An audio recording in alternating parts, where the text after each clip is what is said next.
Vamos, é o último, Bruno. É o último para encerrar o semestre. Vamos lá. Eita. Eu não posso respirar. Não, agora é sério, eu tô levando muito a sério.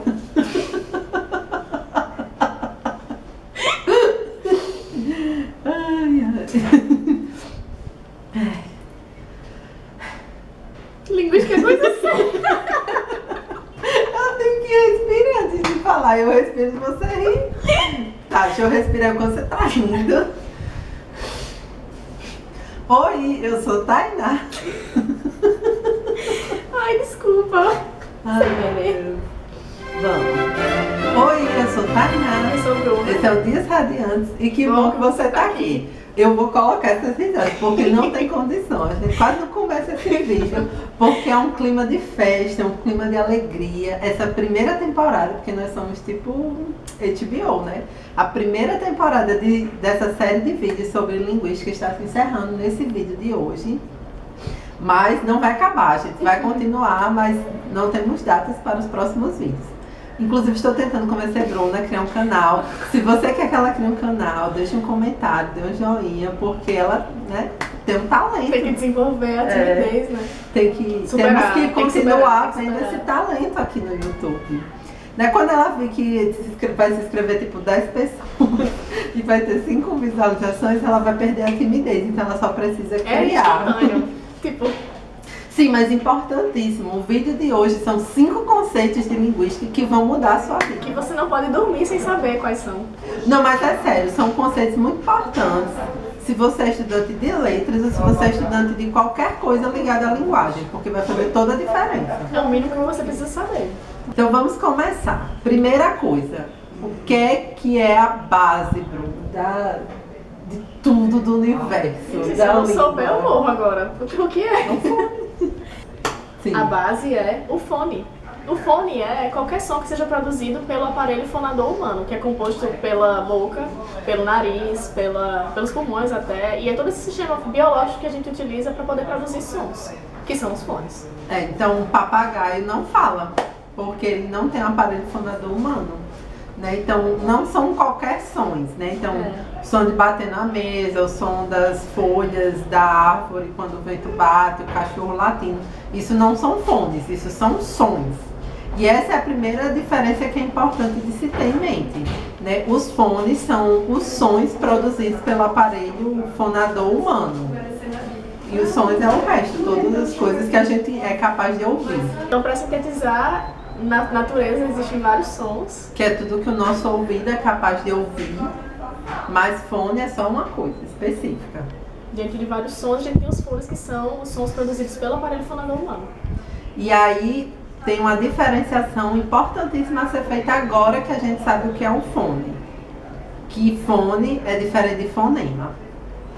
Os fonemas são sons produzidos pelo aparelho fonador humano também. Então, dentro de vários fones, existem os fonemas, que são um conjunto menor de sons. E esses são sons que fazem sentido dentro da nossa mente e que são pertencentes a uma língua. O fonema, na verdade, ele vai ser o fone que tem uma imagem mental. Como assim imagem mental? Forma uma figurinha na minha cabeça? Não, imagem mental é uma expressão que se usa para dizer de tudo aquilo que você consegue compreender com a sua mente. Então você pode ter uma imagem mental de uma imagem, você pode ter uma imagem mental de um som, você pode ter uma imagem mental de uma sensação. Então quando eu digo para você, por exemplo, pense como seria se você estivesse pisando na areia da praia. Você vai formar uma imagem mental dessa sensação. Você vai trazer para sua mente uma experiência que você já teve. Né? Pode vir também uma imagem quando eu falo disso, então você pode visualizar a areia da praia, mas se eu digo pense na sensação da areia, quando do seu pé pisando na areia da praia, você vai lembrar dessa sensação. Então você está formando uma imagem mental de uma sensação. E um fonema é um fone que tem imagem mental, ou seja, é um fone que a gente entende como um som adequado e pertinente à língua, ou seja, como um som que faz parte, que a gente atribui a alguma letra ou alguma combinação de letras, né? Então tem, por exemplo, quem já foi estudar inglês, né? Tem o famoso som do TH, quando você vai falar three, Então, é um som que as pessoas têm, é um fonema que as pessoas têm dificuldade porque não pertence à nossa língua. No português a gente não usa, não distingue esse som na hora de falar. Então a gente não consegue formar uma imagem mental. Por isso é muito difícil de reproduzir. Geralmente a gente associa a alguns fonemas que a gente já conhece da língua portuguesa, que são relativos às letras do T e D. E o F também, aí a pessoa vai tentar falar meu free, né? Fala tree com T, assim. Então é porque a gente não tem essa imagem mental. Então não tem como você reproduzir esse som, embora você tenha um aparelho fonador humano em perfeito estado, você não forma esse som, né, esse fone, porque você não tem um fonema, você não tem imagem mental dele. E uma forma bem nítida de perceber o quanto o fonema depende de uma imagem mental é quando você ouve uma pessoa estrangeira, uma pessoa de outra língua qualquer. Então, se a língua é muito estranha a você, você nem sabe dizer onde começa e termina as palavras. Porque são fones tão distintos que você não forma nem a imagem mental das pausas. Você não sabe nem quando houve uma pausa para demarcar que aquela palavra acabou. Né? Então, porque não tem essa capacidade. Uma imagem mental é isso, é a capacidade de, com o seu cérebro, compreender algo, tornar algo acessível na sua mente. Então, nem todos os fones são fonemas. Isso não é sinônimo. O fone é só os barulhos que você consegue fazer, os sons que você faz com o seu aparelho fonador. Todos eles. Né? E fonema é só o que na língua você consegue ter uma imagem mental. Que a linguística é chamada de imagem acústica porque tem a ver justamente com o som, né? Não vai ser uma imagem mental qualquer, vai ser uma imagem acústica, porque é relativa ao som que a gente produz e ao som que a gente percebe também. Inclusive, uma das técnicas para ensinar as pessoas a desenvolver essa capacidade de fazer fonemas de uma língua que ela está aprendendo que não tem na língua mãe, é começar a associar com outras coisas, não com palavras. Então, sei lá, por exemplo, vai ensinar um gringo a falar pão, que esse som não é comum. Acho que, sei lá, só tem em português, mas muitas línguas não tem. Então você vai fazendo a pessoa reproduzir só o fone, sem tentar acessar o fonema. É uma estratégia de ensino. Então você vai dizer, tente fazer e aí você vai estimulando a pessoa a reproduzir o fone para que ela vá conseguindo desenvolver uma imagem acústica dele, para então fazer o fonema, né? Nos métodos mais tradicionais de língua estrangeira, não. Você fica forçando a pessoa a reconhecer o fonema até que uma hora ela reconhece. E um bom exemplo para a gente entender melhor essa questão da formação da imagem acústica é, por exemplo, a palavra o, que para quem fala português vai parecer, a gente escutando o o vai criar uma imagem mental, uma imagem francês, acústica. Né? Tá aqui na tela. Isso. Quando a gente escuta esse o, que significa água em francês, um francês vai perceber esse o e vai escutar o e vai criar uma imagem mental de água, porque esse fonema faz parte do sistema linguístico deles. E lá esse fonema o é compreendido como água. Sendo que no português, se você escutar uma pessoa falando o, você vai criar uma imagem mental de que alguém está chamando você, então você provavelmente vai virar para escutar melhor. E aí a gente vai entrar agora numa parte que é a morfologia. Na morfologia a gente pensa muito na forma das palavras, né? Como, sei lá, nas características dela. E dentro da morfologia, a unidade principal de estudo da morfologia é o morfema. O morfema seria a parte da palavra, a menor parte da palavra que guarda sentido, que guarda significado. Então, por exemplo, você pega a palavra menina, e aí na escola você aprende, menina, M-E-N-I-N é o radical, e o A é o que varia para indicar o gênero. Então pode ser menino se for do sexo masculino, ou menina se for do sexo feminino. Então o A, ele é um morfema, porque ele é uma parte da palavra que agrega todo um significado ao seu radical, né? É uma característica que está sendo adicionada àquela palavra, ou seja, o menino, o radical indica só que é uma criança pequena. O A vai indicar que é uma criança pequena do sexo feminino.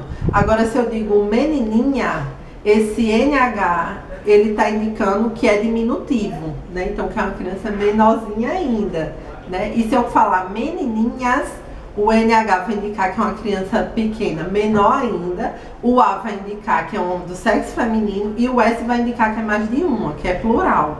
Então, cada uma dessas partezinhas que eu mencionei, o NH é um morfema, o A é outro morfema, o S é outro morfema, né? Então, são as partes menores que guardam um significado total dentro de uma palavra.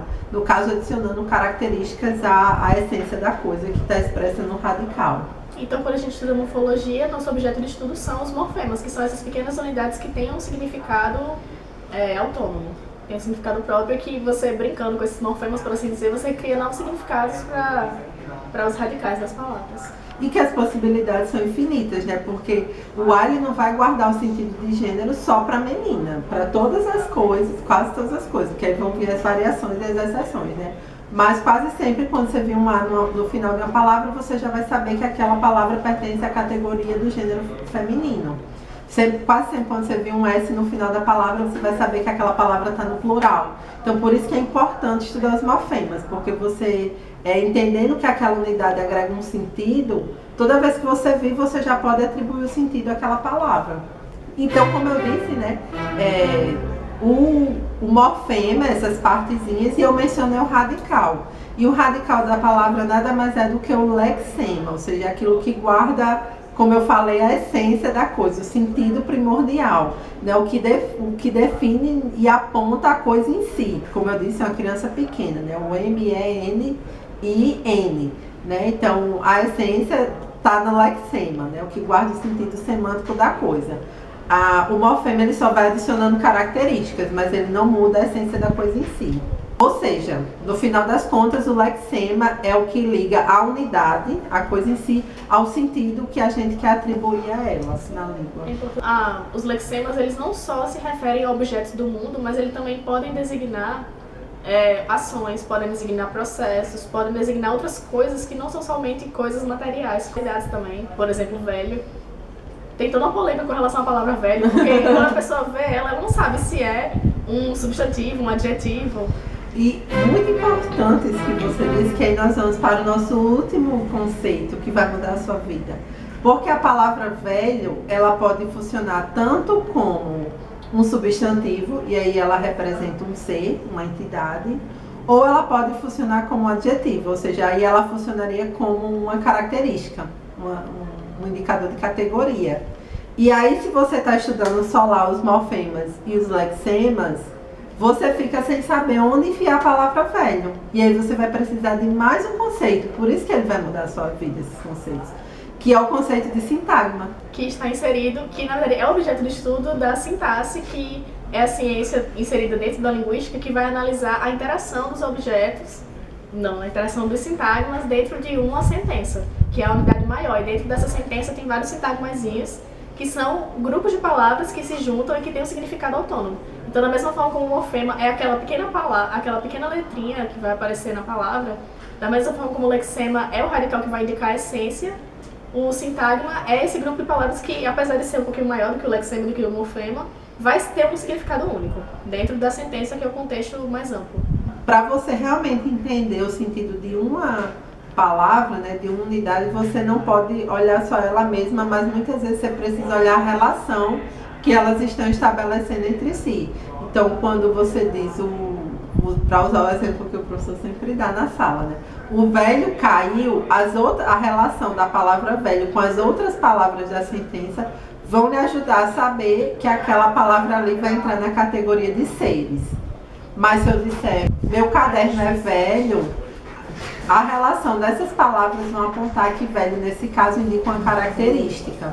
E pegando essa frase que a Tainá falou, do caderno ser velho, essa frase pode servir como exemplo para a gente dizer que o sintagma pode se distinguir em sintagma nominal e sintagma verbal. Por exemplo, no meu caderno é velho, né? O meu caderno é velho, o meu caderno é um grupo de palavras, que é um sintagma, que vai ser nominal, porque ele vai designar uma coisa. E é velho? E é velho é uma junção também, um grupo de palavras que juntas vão formar um significado único, que é atribuir uma qualidade. É isso aí. É muito fácil. É só você respirar fundo e com calma. Se você é estudante de letras e cai nesse vídeo por puro desespero, porque você está pagando linguística, respira fundo, vai dar certo. É só reler que depois você vai vendo que não é tão difícil, porque como linguística lida com muitas abstrações, muitos conceitos, né? Você vê quando a gente fala dos exemplos, são palavras cotidianas que a gente está acostumado. Então, você viu a palavra menininhas milhões de vezes na sua vida. Você só não imaginava que dela a gente poderia extrair 5 conceitos de linguística, né? Praticamente. Então, a questão é essa. A linguística lida com muitos conceitos e às vezes isso assusta um pouco. Mas à medida que você para e tenta compreender cada conceito isolado, depois você vai conseguindo relacionar um conceito com o outro e aí as coisas vão ficando mais claras e mais tranquilas. É só você entrar aí na abstração, refletir. Então é isso, gente. Se você gostou desse vídeo, não se esquece de clicar em gostei pra mim, de se inscrever no canal para acompanhar os próximos vídeos. Se conhece alguém que está fazendo letras, compartilhe esse vídeo com essa pessoa. Com certeza vai ajudar. Um beijo e até a próxima. Tchau!